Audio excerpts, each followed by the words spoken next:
آج کی آیت۔ اور بعض عورتیں جنہوں نے بری روحوں اور بیماریوں سے شفا پائی تھی، یعنی مریم جو مگدلینی کہلاتی تھی، جس میں سے 7 بدروحیں نکلی تھیں، اور یوحنا ہیرودیس کے دیوان خوزا کی بیوی، اور سوسنا اور بتیری اور عورتیں بھی تھیں جو اپنے مال سے اس کی خدمت کرتی تھیں۔ لوکا 8 باب 2 اور 3 آیت۔ عزیزو، وقت اور حالات کبھی ایک سے نہیں رہتے، وقت بھی گزر جاتا ہے اور حالات بھی بدل جاتے ہیں۔ آج ایک بڑی کلیسیا کے سامنے کھڑے خدا کے خادم کے بارے میں کچھ ایسی ہی سوچ تھی۔ کبھی یہی خدا کا خادم کس قدر گمراہی کا شکار تھا۔ وہ ہر کام ایسا کرتا کہ اس کی بیوی ہمیشہ پریشانی کا شکار رہی، مگر اس دلیر اور بہادر عورت نے اپنے جد و جہد جاری رکھی۔ وہ دن رات آنسو بہا کر اپنے شوہر کے لیے خدا کے حضور دعائیں کرتی۔ اس کام میں اس کے چند عزیزوں اور دوستوں نے بھی اس کا ساتھ دیا۔ پھر ایک دن ساؤل کی طرح خدا اس کے شوہر پر ظاہر ہوا اور وہ حیرت انگیز طور پر تبدیل ہوا۔ خدا نے اس کی بیوی کی دعائیں سن لیں اور ایک دن وہی شخص ایک بڑی کلیسیا کا سربراہ بنا۔ خدا نے اسے ایسا دلیر خادم بنایا کہ جب کبھی وہ لوگوں کو خدا کو شخصی نجات دہندہ قبول کرنے کو کہتا تو بہت سے لوگ اپنے گناہوں کا اقرار کر کے بپتسمہ لیتے اور حقیقی معنوں میں کلیسیا میں شامل ہو جاتے تھے۔ عزیزو، اس خادم کو اگرچہ خدا بڑے بھرپور طریقے سے استعمال کر رہا تھا، مگر اس میں ایک بات کی کمی تھی، وہ یہ کہ وہ اپنی اس خدمت میں کبھی بھی اپنی بیوی کو شامل نہیں کرتا تھا، جو کئی بار اس کی بیوی کے لیے اداسی کی وجہ بھی بنا۔ ایک بار وہ خدا کے لیے روحوں کو جیتنے کے لیے خدا کا شکریہ ادا کر رہا تھا۔ کہنے لگا، اس بڑی خدمت میں میری بیٹی بس میرے ساتھ رہی، مگر میری بیوی فی الحال خود کوئی روح نہیں جیت سکی۔ خادم کی اس بات پر بہت سے لوگ ہنس پڑے، اور پھر ایک بزرگ صاحب بولے، خادم صاحب، بلا شبہ آپ کو خدا کے پاس لانے والی آپ کی بیوی ہے، جس کا آپ کو بخوبی علم بھی ہے۔ اس نے خدا کے لیے ایک روح جیتی جو آپ کی صورت میں ہے۔ یقیناً وہ آپ کے ساتھ بالواسطہ ان سینکڑوں روحوں کو بھی جیتنے میں برابر کی حصہ دار ہے جو آپ کی خدمت کے وسیلہ سے یسوع کے گھرانے میں شامل ہوئیں۔ عزیزو، اس بزرگ کی باتوں کا اتنا گہرا اثر ہوا کہ خادم نے فوراً اقرار کیا کہ جو آپ نے کہا سچ وہی ہے۔ اگر میں خدا کے پاس نہ آتا تو میں اور بہت سوں کو اس کے پاس لانے کا وسیلہ بھی نہ بنتا۔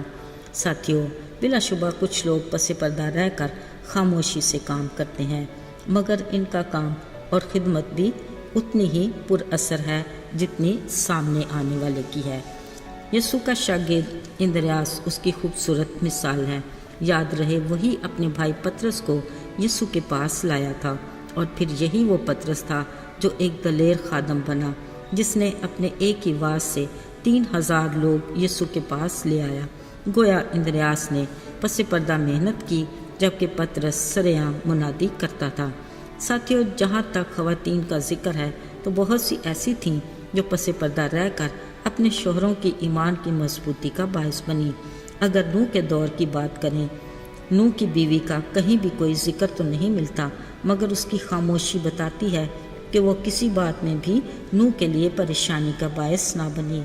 کلام مقدس میں لکھا ہے کہ نوح 120 برس تک خدا کے حکم پر ایک بڑی کشتی بناتا رہا۔ لوگ یقیناً اس کا تمسخر بھی اڑاتے ہوں گے، اس پر ہنستے بھی ہوں گے کہ دیکھو ذرا، اتنی بڑی کشتی کس کام کی؟ نہ ادھر کوئی دریا یا سمندر ہے، نہ کئی سالوں سے بارش ہوئی ہے۔ یقیناً یہ سب کچھ نوح کی بیوی اور اس کے 3 بیٹوں کی بیویاں بھی سنتی ہوں گی، اور انہیں شاید شرمندگی کا سامنا بھی کرنا پڑتا ہوگا، مگر ان خواتین نے ایک بار بھی نوح کے کام میں مداخلت نہیں کی، جبکہ انہیں خدا کی کسی بھی پلاننگ کا اندازہ نہیں تھا۔ گویا ان کی خاموشی میں خدا کی مرضی کے لیے رضامندی موجود تھی۔ عزیزو، اسی طرح ایک اور بہادر اور دلیر خاتون نے بھی بڑی عقل مندی، پیار اور صبر سے اپنے شوہر جو بابل کا بادشاہ تھا، اپنی قوم کو بچانے کے لیے جدوجہد کی۔ غالباً آپ کو بھی اندازہ ہو گیا ہوگا۔ ہاں جناب، یہ تھی ملکہ آستر، جس کو خدا نے اپنی بڑی پلاننگ سے اکسویرس بادشاہ کے محل میں پہنچایا۔